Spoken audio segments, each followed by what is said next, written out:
সুপ্রিয় দর্শক, আসসালামু আলাইকুম। কেমন আছেন সবাই? আশা করি আল্লাহর রহমতে ভালোই আছেন। চলে এলাম আজকে একটা নতুন রেসিপি নিয়ে। চলুন তাহলে দেখেন আজকের রেসিপিটি। আজকে বানিয়ে নেব ঝরঝরে চিড়ের পোলাও। এর জন্য প্রথমে আমি মেজারমেন্ট কাপের এখানে 1 কাপ মানে 250 গ্রাম এখানে আমি চিড়া নিয়েছি। চিড়াটাকে এরকমভাবে পরিষ্কার করে ধুয়ে নেব। পরিষ্কার করে এটা যতক্ষণ না পরিষ্কার জলটা আসে এরকমভাবে আমি ধুয়ে নিই। জলটা একেবারে ঝরিয়ে নিয়েছি। এটা একটা ছাঁকনির সাহায্যে আমি এটা রেখে দিয়েছিলাম। জলটা 10 থেকে 15 মিনিট ভালোভাবে ঝরিয়ে নিয়েছি। এখন একটা বাটির মধ্যে নিয়ে এরকমভাবে আমি লবণ দিয়ে এটাকে মাখিয়ে রেখে দেব 5 মিনিটের জন্য। এখন অন্যদিকে ওভেন একটা কড়াই বসে এখানে দিয়ে দিলাম সাদা তেল 2 চামচ মতো। তেলটা গরম হয়ে গেছে। এখন দিয়ে দেব কারি পাতা। এখানে ফ্রেশ কারি পাতা আছে, এটা পরিষ্কার করে ধুয়ে আমি জলটা ঝরিয়ে রেখেছি। তেলের মধ্যে দিলে কিন্তু অনেক সময় ছিটকে যায়, তাই এটা যতটা সম্ভব আগে থেকে এটা পরিষ্কার করে ধুয়ে রাখলে জলটা বেশ ঝরে যায়। আর দিচ্ছে 1/2 চামচের কম সাদা হলুদ, লাল 2 রকম আমি সরিষা এখানে ব্যবহার করেছি, আপনারা চাইলে একরকম ব্যবহার করতে পারেন। এখন এটা দিয়ে আমি কয়েক সেকেন্ড এরকমভাবে ভেজে নেওয়ার পরে সরিষাটা কিন্তু ফেটে যায় এরকমভাবে তেলে দেওয়ার পরে, তাই আমি আঁচটা একেবারে কমিয়ে দিয়েছি। আর দিচ্ছি এখানে 1/2 ইঞ্চি মতো আদা গ্রেট করে নিয়েছিলাম, সেই আদা কুচানো দিয়ে আমি কয়েক মিনিট এটাকে ভেজে নিলাম। তারপরে এখন দিয়ে দিচ্ছি কিছু সবজি, ক্যাপসিকাম, বিনস ছোট ছোট টুকরো করে কেটে রেখেছি। এখানে চাইলে আপনারা সবজির পরিমাণ কমিয়ে নিতে পারেন কিংবা আরও বাড়াতে পারেন।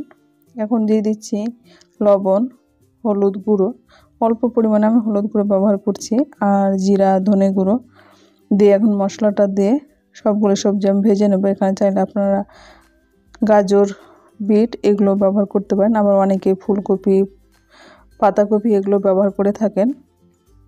আমি এই কয়েকটা সবজি দিয়ে আমি আজকে চিড়ের পোলাওটা তৈরি করে নেব। এখন এখানে দিয়ে দিচ্ছি গাজর গ্রেট করা আছে, সেগুলো দিয়ে দিলাম। যেহেতু গাজরটা তাড়াতাড়ি সেদ্ধ হয়ে যায়, তাই আমি বিনস ক্যাপসিকাম ভেজে নেওয়ার পরে গাজরটা দিয়ে দিলাম।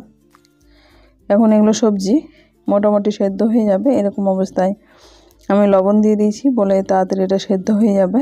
এখন এটা ঢাকা দিয়ে আমি 4 থেকে 5 মিনিট মতো ঢেকে সেদ্ধ করে নিলাম মিডিয়াম ফ্লেম করে নিয়ে। এখন এখানে একটা টমেটো ছোটো ছোটো টুকরো করে কেটে নিয়েছি। টমেটোটা দিলে এখানে টেস্টটা বেশ ভালো আসে আর দেখতে বেশ ভালো লাগে। আর দিচ্ছি এখন একটা ছোট সাইজের পেঁয়াজ কুচানো। পেঁয়াজ কুচানোটা আগেই দিতে হতো, আমি এটা পেঁয়াজটা দিতে ভুলে গেছিলাম। আর দিচ্ছি 2টো কাঁচা লঙ্কা অর্ধেক করে চিড়ে আমি দিয়ে দিলাম। এখন এটা ঢাকা দিয়ে আরও 2 থেকে 3 মিনিট মতো আমি সেদ্ধ করে নেব। এখানে দেখে বুঝতে পারছেন সবজিগুলো অনেকটা সেদ্ধ হয়ে গেছে, অনেকটা গলে গেছে এরকম মনে হচ্ছে।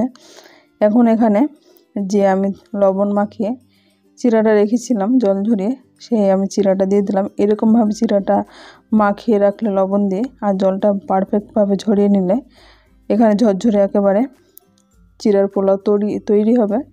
আর এখানে ভেজে রাখা চীনাবাদাম, এটা চাইলে আপনারা তেলের মধ্যে ভেজে নিতে পারেন। আমার এটা রেডিমেড ভাজা আছে, সেটা আমি দিয়ে দিলাম। এখানে চাইলে আপনারা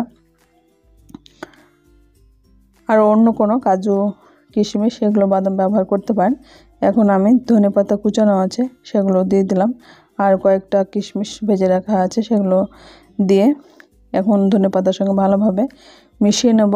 এরকমভাবে খুব সহজেই এরকমভাবে নেড়ে চেড়ে ঢাকা দিয়ে এখন আমি মোটামুটি 4 থেকে 5 মিনিট মতো মিডিয়াম ফ্লেম করে রেখে দেবো। মাঝে মাঝে এটা উল্টে দিতে হবে যাতে সবগুলো মশলা চিড়ের মধ্যে ঢুকতে পারে। এরকমভাবে নেড়ে চেড়ে আমি ঢাকনা দিয়ে রেখে দিলাম। 4 থেকে 5 মিনিট পরে ফিরে আসলাম। ঢাকনা উঠে দেখে নিচ্ছি একেবারে চিড়েটা সিদ্ধ ভালো হয়ে গেছে আর ঝরঝরেও আছে। এরকম আর এক্সট্রা কোনো আমি জল ব্যবহার করছি না। এরকমভাবে তৈরি হয়ে গেল খুব সহজে চিড়ের পোলাও তৈরি হয়ে গেল। চিড়ের ঝরঝরে পোলাও। আমার রেসিপিটি কেমন লাগলো আপনারা অবশ্যই কমেন্ট বক্সে কমেন্ট করবেন। আমার চ্যানেল নতুন বন্ধু হয়ে থাকেন তাহলে সাবস্ক্রাইব করে পাশে থাকা অনুরোধ রইল, পাশে থাকা বেল আইকনটি প্রেস করে দেবেন, তাহলে যখন কোনো ভিডিও আপলোড দেবো সর্বপ্রথম নোটিফিকেশানে পেয়ে যাবেন। আজ তাহলে এ পর্যন্ত, ফিরে আসছি নতুন কোনো রেসিপি নিয়ে। ভালো থাকবেন, সুস্থ থাকবেন। আসসালামু আলাইকুম, আল্লাহ হাফেজ।